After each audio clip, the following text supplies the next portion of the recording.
Dalawang bento cake nga pala yung gagawin ko.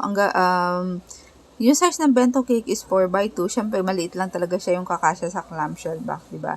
Box pala, I mean. And then, kapag pa isa-isa na order lang sa mga bento, Chocomores talaga yung ino-offer ko. Pero ito, since dalawa yung in-order ni customer, same customer lang siya, then in-accept ko na vanilla.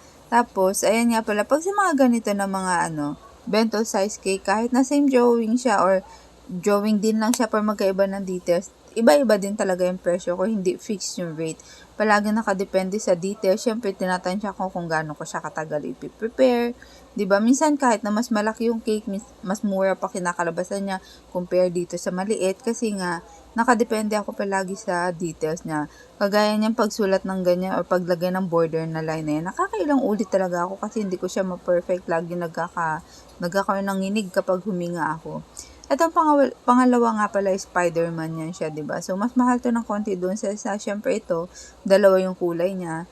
Mas matrabaho na siya, kumbaga. So, pag sa mga ganito talaga is magdidepende tayo sa details niya and kung magkano yung gusto natin na ating talent fee. Syempre, depende yan sa capacity natin kung paano siya gagawin yung charging din natin.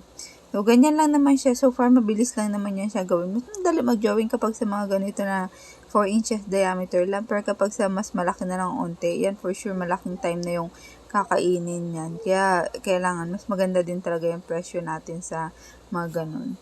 So, ito na, nandito na ako sa dedication.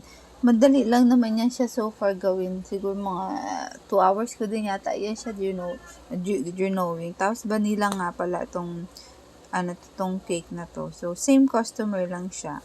Minsan kapag may mga kasabay na customized cake, kapag may order na ganito na drawings, sobrang nasisira yung oras ko din kasi nga, ang hirap i-manage yun, tansyahin yung time kay mas madali pa nga gumawa ng customized cake na may tusok-tusok lang sa topper compare sa ganito may drawing. Kaya minsan kahit maliit lang yan siya, medyo mas mahal pa din talaga siya. So, yun na mga mami. Salamat sa inyo. Paalam. Ciao.